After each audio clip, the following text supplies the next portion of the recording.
ابھی چند سالوں سے ہم لوگ پاکستان اور انڈیا کا ایک کمپیریزن دیکھ رہے ہیں. کمپیریزن ان اے سینس ترقی میں, comparison in a sense scientific innovations میں, comparison in a sense ranking میں. اور یہ رینکنگ آپ کو بہت ساری کیٹیگریز میں انڈین پاکستان کی سوشل میڈیا پر یا کسی بھی ویب سائٹ پر یا اوور آل میڈیا میں آپ کو نظر آ رہی ہیں.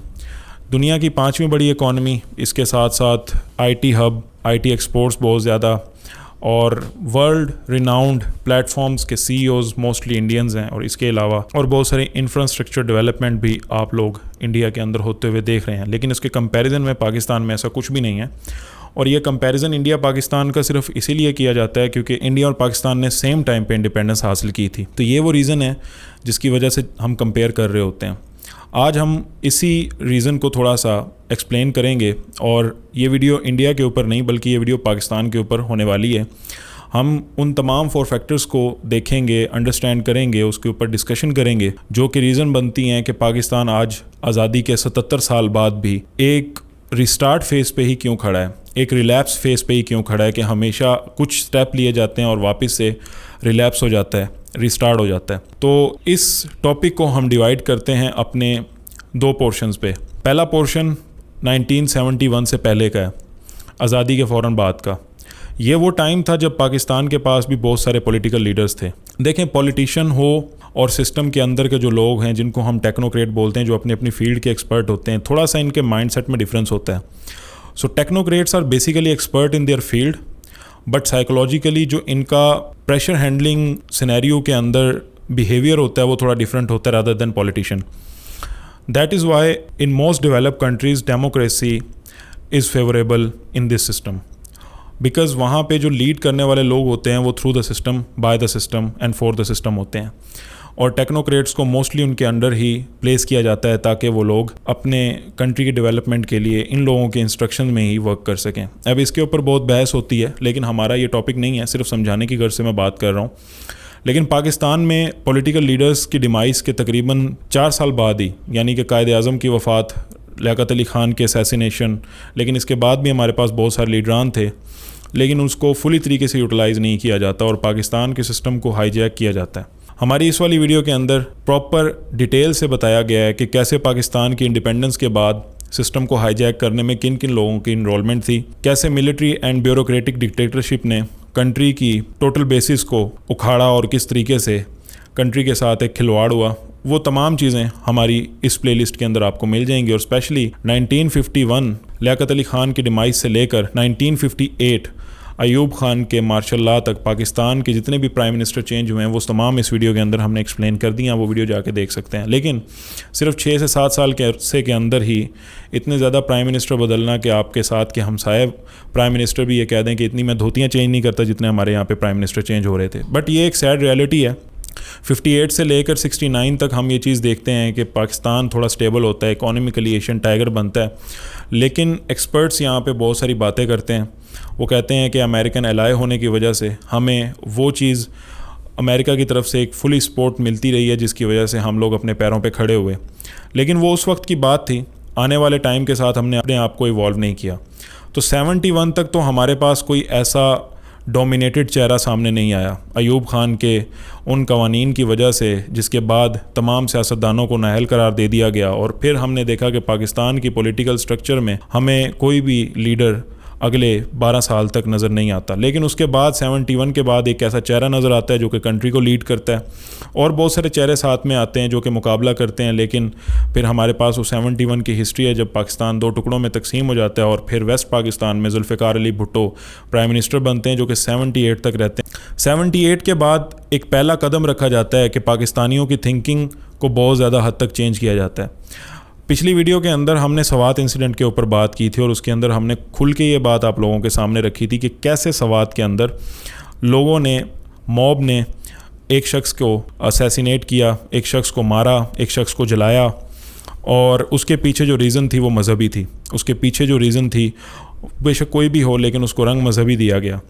اب یہ ایک ایسا سینسٹیو ایشو بن چکا ہے کہ جو برداشت ہے لوگوں کی وہ اس معاملے میں ٹوٹلی زیرو ہے.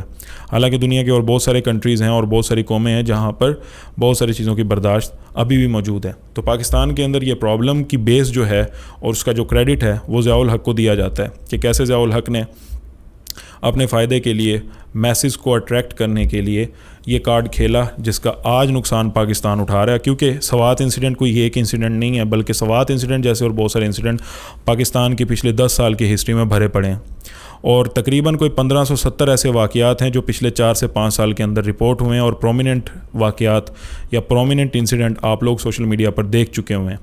بے شک وہ اچھرے کا انسیڈنٹ ہو یا سندھ کا انسیڈنٹ ہو یا وہ جڑاں والا کا انسیڈنٹ ہو، اس طرح کے بہت سارے انسیڈنٹ آپ سوشل میڈیا پہ دیکھ رہے ہیں.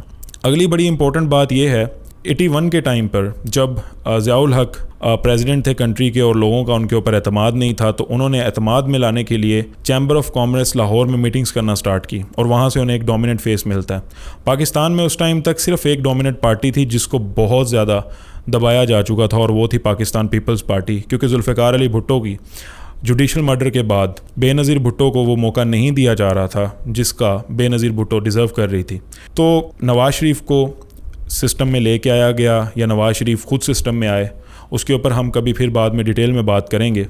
لیکن چیمبر آف کامرس کی ان میٹنگز میں نواز شریف ضیاء الحق سے ملاقات کرتے ہیں، انرجیٹک ہوتے ہیں، اور 81 سے لے کر 91 تک ان صرف 10 سالوں کے عرصے میں نواز شریف وزیر خزانہ، اس کے بعد نواز شریف پنجاب کے وزیر خزانہ، اس کے بعد وزیر اعلیٰ پنجاب اور پھر وزیر اعظم بن جاتے ہیں.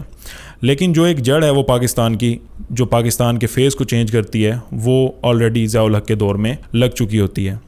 اس کے بعد ہم یہ چیز دیکھتے ہیں کہ پاکستان کی جو لوکل میسز ہے جن کا سیاست سے کوئی تعلق نہیں ہے، ان کی مینٹل ایویلیویشن بہت زیادہ ہو چکی ہوئی ہے، اور یہ مینٹل ایویلیویشن کے پیچھے جو کلپرٹ ہے لوگ اس کو بھی ضیاء الحق قرار دیتے ہیں. کیونکہ ضیاء الحق کی جو پالیسیز رہی ہیں 10 سال تک، آج لوگ وہی پالیسیز کو بار بار ہائی لائٹ کرتے ہیں کہ یہ وہ پالیسیز تھی جن کی وجہ سے پاکستان آج ان کرائسس کا شکار ہے. بہرحال اس کے اوپر بھی ہم کبھی ڈیٹیل میں بات کریں گے، اور اسی پلے لسٹ میں ہم یہ ویڈیو اپلوڈ کریں گے، اور اس میں ہم کھل کے ایکسپلین کریں گے کہ کیسے ضیاء الحق کے ٹائم پر وہ تمام چیزیں امپلیمنٹ کی جس کا آج ہم وہ خمیازہ بھگت رہے ہیں. اس کے بعد پاکستان کی ہسٹری کے اندر کوئی ایسے فیسز نہیں آتے نواز شریف اور پیپلز پارٹی کے علاوہ جو کہ پاکستان کو لیڈ کریں. بہت ساری آئیڈیالوجیکل پارٹیز پاکستان میں آج بھی ایگزسٹ کرتی ہیں، لیکن پرابلم یہ ہے کہ میسز کی اٹریکشن ان پارٹیز کی طرف بالکل بھی نہیں ہے، جس کی وجہ سے ایک ووٹ بینک خالی ہے. جب وہ ووٹ بینک خالی ہوگا تو ایسی پارٹیز ڈومیننٹ پوزیشن پر نہیں آ سکیں گی. ایون دو کوائلیشن کے ٹائم پہ بھی ان کے ہاں ڈومیننٹ پرسنالٹیز نہ ہونے کی وجہ سے ایسا کوئی پرائم منسٹر ہمیں ان پارٹیز سے، یا ایسے کوئی prominent faces as a prime minister, as a president in parties سے ہمیں نہیں دیکھنے کو ملتے. اور ہم دیکھ رہے ہیں کہ پچھلے 30 سال تک صرف 2 پارٹیز ہی برسر اقتدار آ رہی ہیں. اب اس میں کوئی بری بات نہیں ہے کہ 2 پارٹیز برسر اقتدار آ رہی ہیں، لیکن پرابلم یہ ہے کہ صرف سیم طرح کی پالیسیز، سیم طرح کی آئیڈیالوجیز شاید وہ آؤٹ آف ڈیٹ بھی ہو چکی ہوں، لیکن اس کے علاوہ ان کے پاس اور کوئی حل نہیں ہے. اگر تیسری پارٹی پاکستان میں آتی ہے تو وہ 2000 کے بعد جا کے آتی ہے، خواہ اس کی فاؤنڈیشن 96 میں ہوئی ہو اور وہ پی ٹی آئی تھی. اب پی ٹی آئی کے بہت سارے ایسے سٹیپس ہیں جو کہ پاکستان کے آنے والے ٹائم میں بہت ہیلپ کر سکتے ہیں. آئی ٹی کے اندر بھی پی ٹی آئی کا بہت بڑا رول رہا ہے. اس کے علاوہ اسٹوڈنٹ ڈیولپمنٹ کے اندر بھی پی ٹی آئی کا بہت بڑا رول رہا ہے پچھلے 4 سال میں. اس کے اوپر بحث بھی ہو سکتی ہے، لیکن وہ پھر ہم اپنی کسی اور ویڈیو میں کریں گے. تو اب یہاں پہ لوکل پبلک کا جو مین پرابلم ہے وہ یہ ہے کہ نیو فیسز کی انٹروڈکشن نہیں ہو رہی. یہ سب سے پہلی بات ہے. جب نیو فیسز پولیٹکس میں نہیں آئیں گے، جب ایک پارٹی کے اندر ایک شخص ایک پرومیننٹ پوزیشن حاصل کر لے لیکن اس کے بعد بھی فیملی ڈائنیسٹی کو فالو کیا جا رہا ہو، بے نظیر کے بعد آصف زرداری اور آصف زرداری کے بعد بلاول بھٹو ہی پرومیننٹ ہو رہے ہوں، تو لوگوں کو موٹیویشن کی بجائے ہمیشہ ڈی موٹیویشن ہی ملتی آئے گی. اس کے علاوہ اگر ہم نون لیگ میں دیکھیں تو وہاں بھی ہمارے سامنے چیزیں ہیں. ایون دو کہ نون لیگ کا سوشل میڈیا بہت برے طریقے سے کولیپس کرتا ہے. اس کی بیسک ریزن یہ ہے کہ وہاں پر ڈیزرونگ لوگوں کو موقع نہیں ملتا. اب سوشل میڈیا کا ایک اچھا پہلو کہہ لیں یا برا پہلو کہہ لیں، وہ یہی ہے کہ سوشل میڈیا قابل لوگوں سے چلتا ہے، جبکہ نون لیگ نے ہمیشہ سے اس کے اندر بھی بلنڈر مارے ہیں. اور اس چیز کی وضاحت نون لیگ کے سابق سوشل میڈیا کے ہیڈز نے باقاعدہ ویڈیوز بنا کے بھی دی ہوئی ہیں، جس میں پی ٹی آئی بہت زیادہ اچھے طریقے سے باقی تمام پارٹیز کو لیڈ کرتا ہے یا پھر باقی تمام پارٹیز کو مات دے دیتا ہے. تو کوئی پرومیننٹ فیسز نہیں ہے کسی بھی جگہ پہ جب ہم دیکھتے ہیں کوئی پولیٹیکلی ویسے لیڈ نہیں کرتا. اور اس کی جو دوسری ریزن ہے جو کہ اسی کے ساتھ ایسوسیٹ ہے وہ ہے الیکٹیبلز. پاکستان کی ہسٹری کے اندر یا دنیا کی پولیٹکس کے اندر خاص طور پہ انڈر ڈیولپڈ کنٹریز کے اندر الیکٹیبل ایک بہت امپورٹنٹ رول پلے کرتے ہیں. ایک سرٹن ایریا کے اندر جہاں پر ایک پولیٹیکل ٹریجیکٹری بنتی ہے یا جس سے عام زبان میں حلقہ بھی بولا جاتا ہے. اب اس حلقے کے اندر اس شخص کا بہت زیادہ انفلوئنس ہوتا ہے آل اوور دی حلقہ, آل اوور دا ریجن. ہوتا یہ ہے کہ وہ بہت بڑی کمیونٹی کو اٹریکٹ کرتا ہے یا بہت بڑی کمیونٹی اس کے اوپر ڈیپینڈ کرتی ہے, because he holds the power, because he holds the system at that time. That's why because اس کے پاس ایک پوری پاور ہوتی ہے in form of man force, in form of people, in form of money, جس کی وجہ سے ایک پارٹی ہیڈ بھی ایسے لوگوں کی تلاش کرتا ہے کہ اس حلقے سے ہمیں ایک ایسا کینڈیڈیٹ ملے جو کہ ہمیں وہاں سے سیٹ دلوائے اور وہ سیٹ کی گارنٹی پکی ہو. اگر ایک قابل شخص ہو لیکن اس کے پاس سیٹ کی گارنٹی نہیں ہو, بے شک وہ انٹلیکچوئل ہو, بے شک اس کے پاس ایسا پوٹینشیل ہو کہ وہ کنٹری کے ایک ڈپارٹمنٹ کے ایشوز کو ریزولو کر سکتا ہو, بٹ اس کے پاس وہ ہولڈ نہیں ہے, اس کے پاس وہ پاور نہیں ہے کہ پارٹی اس کو سپورٹ کرے, تو ایسے لوگ نگلیکٹ ہوتے ہیں. اور الیکٹیبلز ہمیشہ سے جیتتے آ رہے ہیں. الیکٹیبلز کا ایک بڑا پرومیننٹ طریقہ یہ بھی رہا ہے کہ وہ ہمیشہ سے آزاد الیکشن لڑتے ہیں. جب وہ الیکشن جیت جاتے ہیں تو جس سائڈ پہ گورنمنٹ بن رہی ہوتی ہے اس سائڈ پہ اپنی کولیشن کر لیتے ہیں یا اس پارٹی کے اندر شامل ہو جاتے ہیں. And most of the time ہم نے پچھلے 30 سال میں پاکستان کی ہسٹری میں یہ چیز دیکھی ہے کہ ایک شخص کبھی ایک پارٹی میں اور کبھی کسی دوسری پارٹی میں. ایسے بہت سارے نام ہیں. اس کے علاوہ جو تیسرا پرابلم ہے وہ ہے انڈیویجولزم کا نہ ہونا, لیک آف انڈیویجولزم. ہوتا یہ ہے کہ اگر میرے پاس ایک سولوشن ہے, میں ایک ایکس فیکٹر ثابت ہو سکتا ہوں, لیکن پبلک میرے اوپر اعتماد نہیں کرے گی, بیکاز جو لوگوں کا مینٹل سیٹ اپ ہے وہ بھی آؤٹ ڈیٹ ہو چکا ہے. لوگوں کا مینٹل سیٹ اپ ابھی بھی ان تمام بیسک پرابلمس کے اوپر ہی ایگزسٹ کرتا ہے جو کہ پچھلے 30 سال سے چلتی ہوئی آ رہی تھی. ایون دو یوتھ کا مینٹل سیٹ اپ ابھی اپ ٹو ڈیٹ ہی ہے, لیکن جو زیادہ ووٹ بینک ہے وہ ابھی بھی ان لوگوں کا ہے جو کہ پچھلے 30 سال سے ان لوگوں کو ووٹ دے رہے ہیں جو کہ الیکٹیبلز ہیں. اگر ایک شخص کوئی ایسا پوٹینشیل رکھتا ہے تو پبلک کا اس کے اوپر اعتماد نہیں ہوتا. ایون دو ہمارا سسٹم میں اس ٹائم پر پیسے کا اور پاور کا بہت زیادہ انفلوئنس ہے, تو ایسا شخص جو کہ سنگل ہینڈڈلی اپنی پارٹی چلا رہا ہے تو وہ ان چیزوں پہ آ کے فیل کر جاتا ہے, جس کی وجہ سے اس کا جو پولیٹیکل کریئر ہے وہ آگے نہیں بڑھ پاتا. تو یہ وہ ریزن ہے جس کی وجہ سے پاکستان میں انڈیویجولزم پولیٹکس نہیں چلتی, ایک شخص ابھر کے سامنے نہیں آ پاتا, جبکہ دوسری طرف ایک مسیحا کی تلاش ہوتی ہے عام عوام کو. ایون دو کہ اس مسیحا کے پاس بھی صرف کچھ اختیارات ہوتے اور باقی اختیارات بھی اس کے پاس نہیں ہوتے. مثال کے طور پہ ایک ایم این اے کا کام نہیں ہے کہ وہ سڑک بنا کے دے, لیکن پرابلم یہ ہے کہ ایم این اے سیاسی جلسوں میں یہ نعرے لگا رہا ہوتا ہے کہ میں آپ کو سڑک بنا کے دوں گا, میں آپ کی نالیاں پکی کرواؤں گا, جو کہ ایک بیسک فیسلٹی ہے جو کہ حکومت پاکستان یا کسی بھی گورنمنٹ کا کام ہے. بجلی بھی ایک بیسک فیسلٹی ہے, اس کے علاوہ کھانے پینے کا بھی جتنا بھی ریسورسز ہے وہ ایک بیسک فیسلٹی ہے جو کہ حکومت کا کام ہے اس چیز کو پرووائڈ کرنا. ہم ایڈوانس لیول کے اوپر نعرے اس لیے نہیں لگا سکتے کہ بیکاز ہماری بیسک فیسلٹی لیک کرتی ہے. اور لوگوں کا اس ٹائم پہ جو مسیحا ہوتا ہے وہ سامنے کھڑا ہوا وہ کینڈیڈیٹ ہوتا ہے, سامنے کھڑا ہوا وہ الیکٹیبل ہوتا ہے جو کہ وہاں پر اس ٹائم ان چیزوں کو ہولڈ کر رہا ہوتا ہے, جس کی وجہ سے لوگوں کا ایک ووٹ بینک اس کی طرف چلا جاتا ہے. اس کے علاوہ اگلے 5 سال تک جب یہ لوگ برسر اقتدار آتے ہیں تو پھر پورے سسٹم کو کنٹرول کرتے ہیں. لوگوں کے لیے مجبوریاں کریٹ کی جاتی ہیں تاکہ وہ پھر دوبارہ ڈیپینڈنٹ ہوں اسی الیکٹیبل کے اوپر جو کہ اس ٹائم پہ پاور رکھ رہا ہوتا ہے, جس کی وجہ سے یہ سائیکل چل رہا ہوتا ہے اور یہ سائیکل بریک نہیں ہو پا رہا ہوتا. آپ کی پولیٹیکل آئیڈیالوجی کسی بھی پارٹی کے ساتھ اس وقت کیوں نہ ہو, خواہ وہ نواز شریف کے ساتھ ہی کیوں نہ ہو, خواہ وہ کسی بھی پولیٹیکل پارٹی کے ساتھ ہی کیوں نہ ہو, لیکن اس الیکشن میں ایک چیز یہ ضرور ہوئی ہے کہ پاکستان میں ان تمام سائیکل کو ایک چھوٹا سا کریک ضرور لگا ہے.